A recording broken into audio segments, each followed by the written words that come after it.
Welcome to the Israel Answers series, connecting Israel, the Bible, and you. Join Susan Michael as she explores timely issues and current events from a scriptural perspective to equip the Christian world with a balanced and biblical response. Be sure to subscribe for future episodes, which will ignite your faith and bring the Bible to life in your everyday world. Now, let's join Susan with your Israel Answers.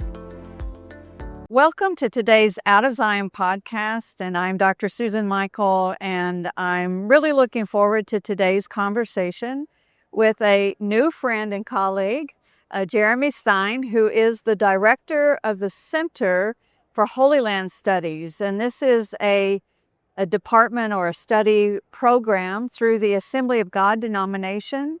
And so we want to learn more about what that is and what they do. And so, Jeremy, tell us a little bit about your background, how you ended up in this position, and how this came about. Sure thing. So I'm originally from New York City. I was a pastor's kid growing up there.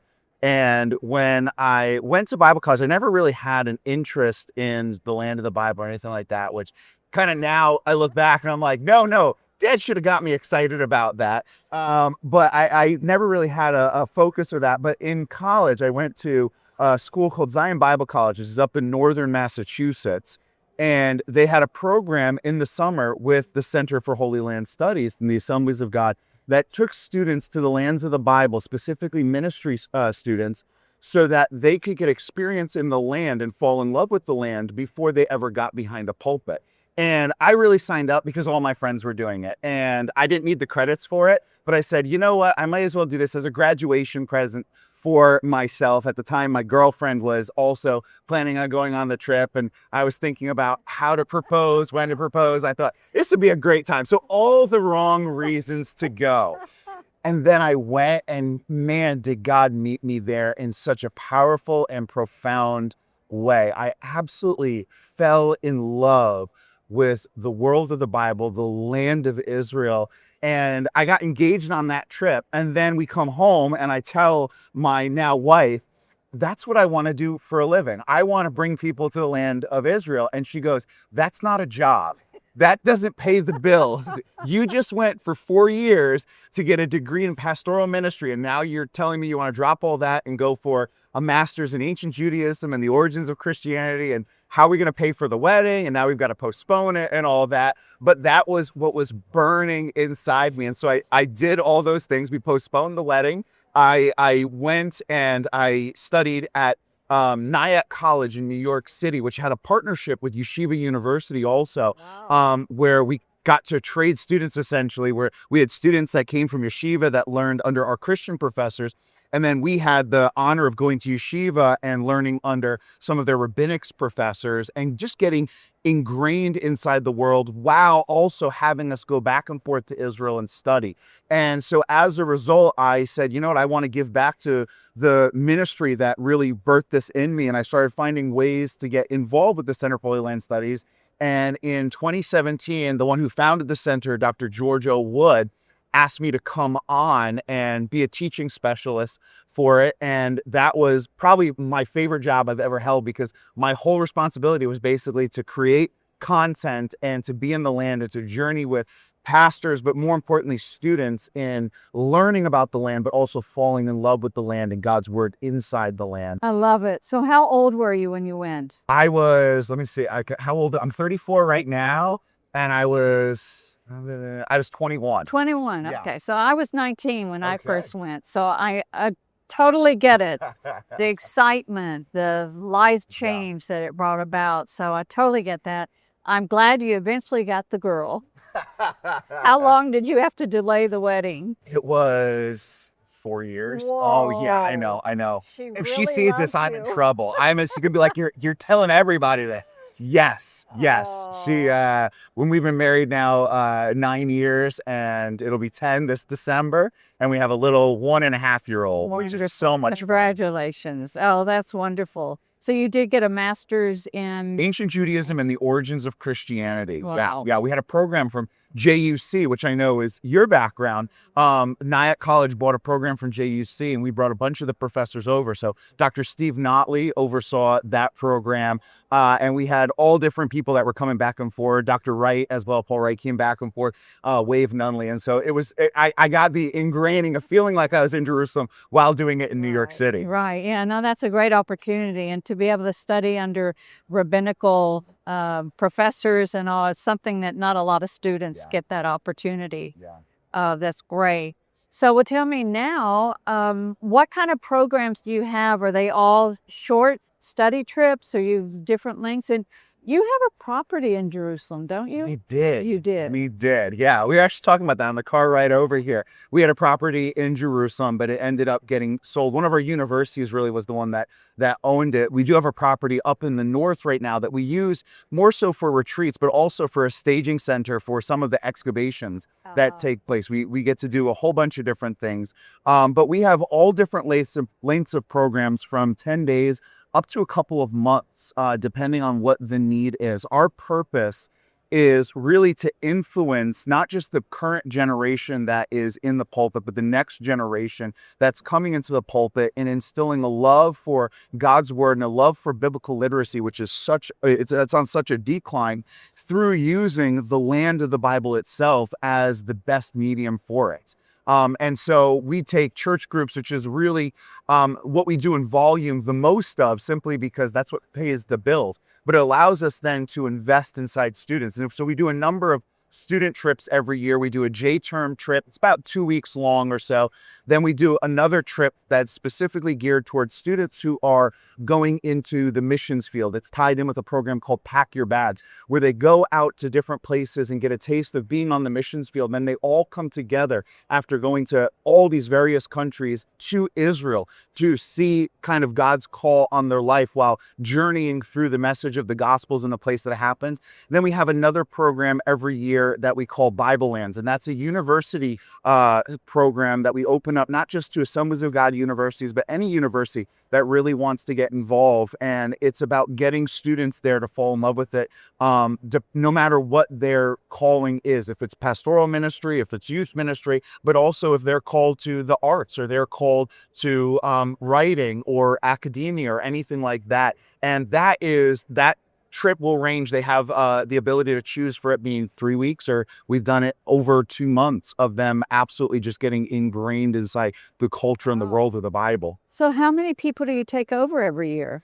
Usually maybe a couple thousand or so. It depends on the year. Obviously, events inside the world have changed that significantly. Yes. The last 5 years have been up and down and up and down, but things are really starting to come back in full-fledged again. And so I'm going to say we're going to be looking at taking 2,000, maybe 2,500 people in the next year to the land. How many times do you go over? I'm there about once a month or so, if not more. I am as active as I can be with these trips while balancing a family life at home. It's my passion, my calling. As much as I love being the director and overseeing things from a directorial spot, I'm a teacher at heart. I want to be there, and I want to see people have that aha moment of, oh, this is the true Israel. This is what these are God's people that I'm interacting with. I understood this differently, but now I understand it in the light of modern day events and modern Israel and the Jewish people. And so for me,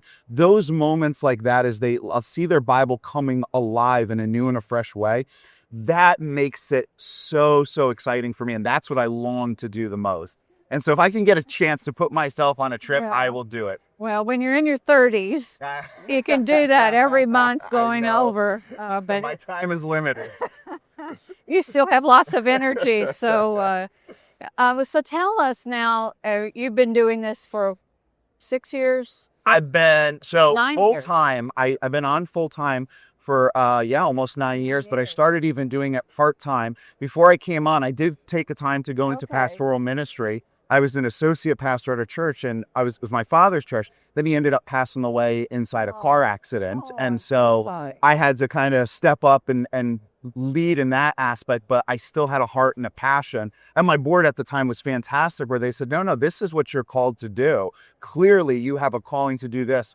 explore this, keep doing that. And so I was doing it not doing a group every single month, but a group every couple of months while I could, just to stay afresh and to keep on learning. Because every trip that I do, I learn from. Okay, so you've been doing this, let's say 10, Yeah. 12 We'll years, say exactly whatever. Okay.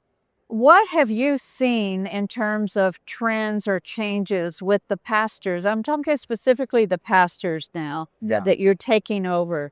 Do you find that there's some trend, something you're constantly, and you've almost had to change your curriculum in order? Yeah. Share with us Unfortunately, I've what that seen might be. growing anti-Semitism and growing replacement theology, especially. And I think it is a result of just culture today that they're being impacted and bombarded, especially as social media expands. These are what they're hearing on podcasts and things of that nature, that then they start maybe believing a kernel of it. And then you start getting in conversation with them inside the land. In those conversations and just asking questions, you start hearing things that are puzzling, and should be puzzling. And you have to ask yourself, okay, is this what's being reiterated from the pulpit? And then, so then we've had to change the conversation that we've had about, guys, how do we see things? How do we understand things? But also, what's the biblical lens that we're looking through? Is media impacting that biblical lens? Are those who are listening to impacting that, rather than allowing the land itself and the Bible itself to speak to that?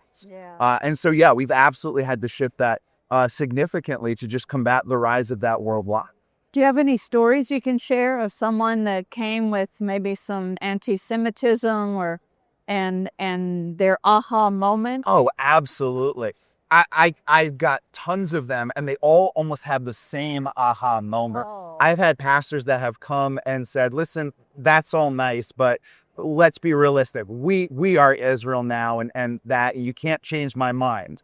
And then there's one individual in Jerusalem that I bring my groups to always to talk to. Him and his brother own a shop in the Jewish quarter, and his name is Moshe. And most people who travel through the land know Moshe and Dov very well. And Moshe is an Orthodox Jew who allows Christians to come into his shop and ask him any question that they want. Nothing is off limits. Nothing is too sacred. Nothing is too offensive. But he asks them if he can speak to them first. And he does so.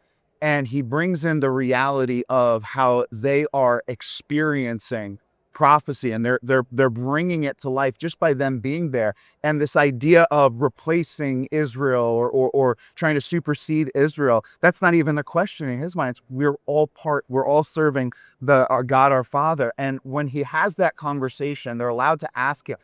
He does more of the legwork than I ever get to do, because it's not from somebody that they're expecting to hear these answers from. They're expecting to have that dialogue too. And I can't tell you how many pastors have walked out of that little shop just bawling. And wow.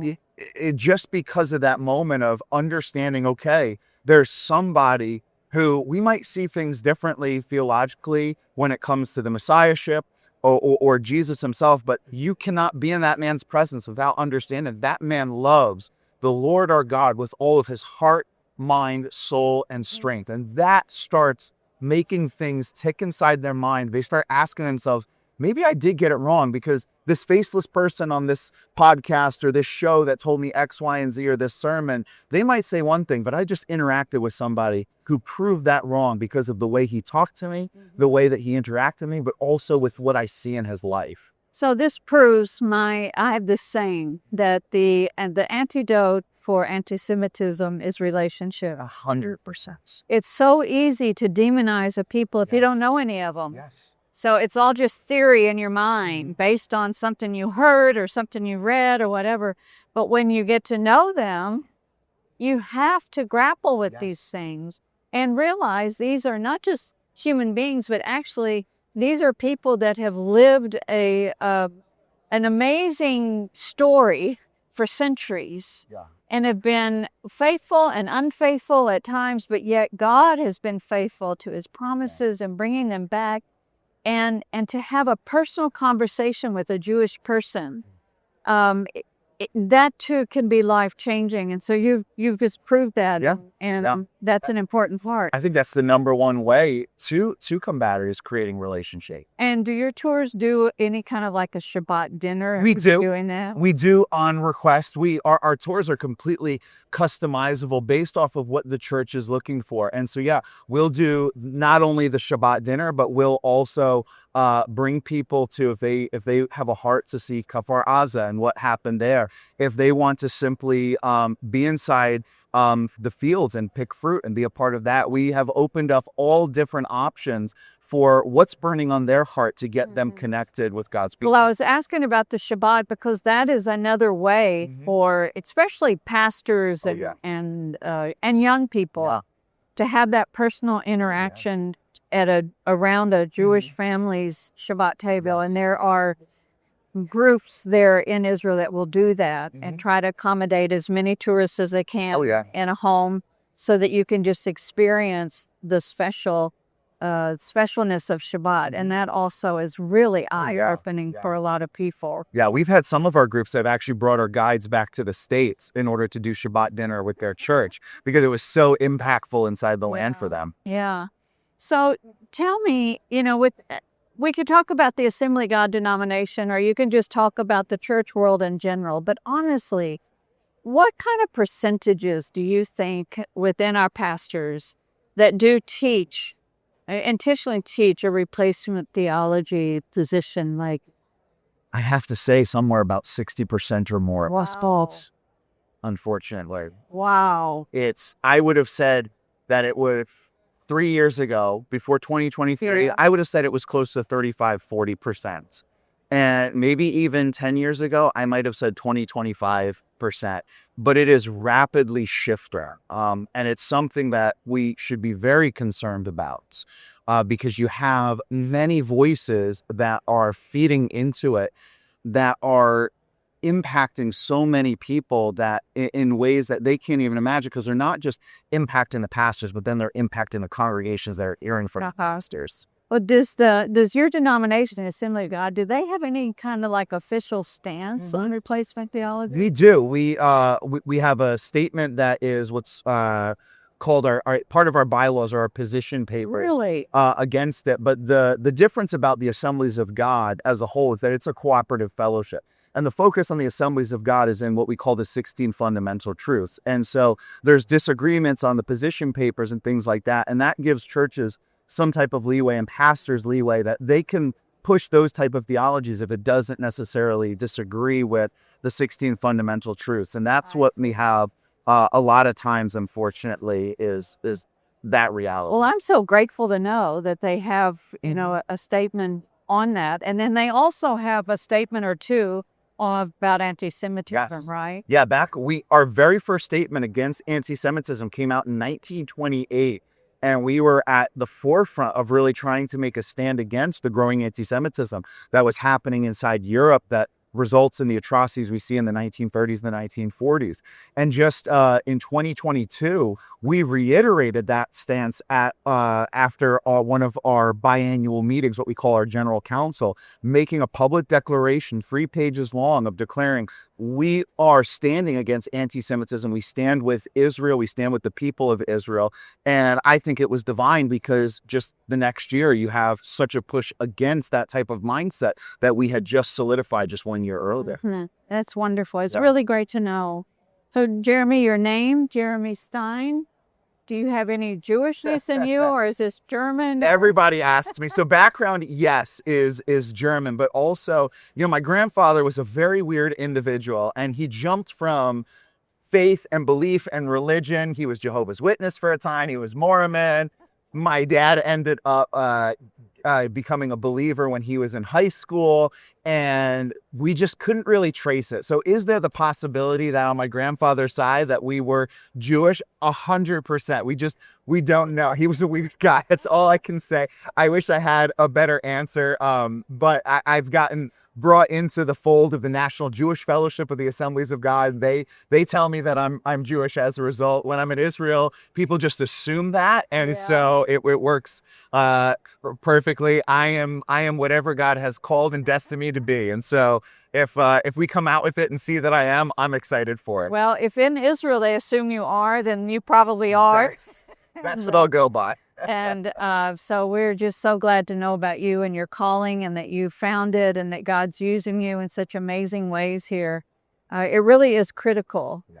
And it's critical that the pastors and the church leaders understand the significance of Israel, because that's when their Bible really makes sense. Absolutely. And that brings spiritual revival to churches when their Bible then becomes so exciting. Yeah.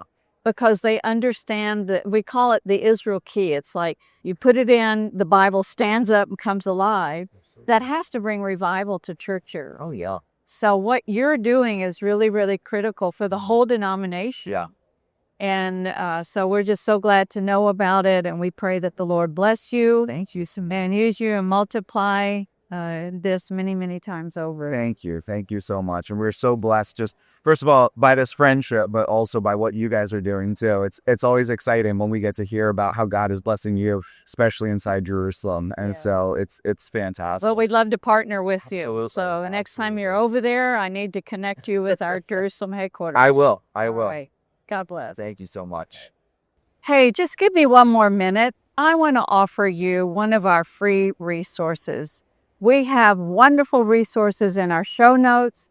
And if you go to our website at icejusa.org/show notes, you'll find links for a number of our free offers. We have downloadables to help root you in Scripture, help you to understand the issues surrounding Israel, and the importance of Christian support for Israel. And don't forget, please follow us on Facebook, YouTube, and LinkedIn, and stay connected. Thank you, and God bless. We hope you have enjoyed this episode of Out of Zion with Susan Michael. Be sure to subscribe to Out of Zion now on Apple Podcasts, Spotify, YouTube, Pray.com, Salem One Place, Salem Life Audio. Out of Zion with Susan Michael is a production of ICEJ USA. All rights reserved.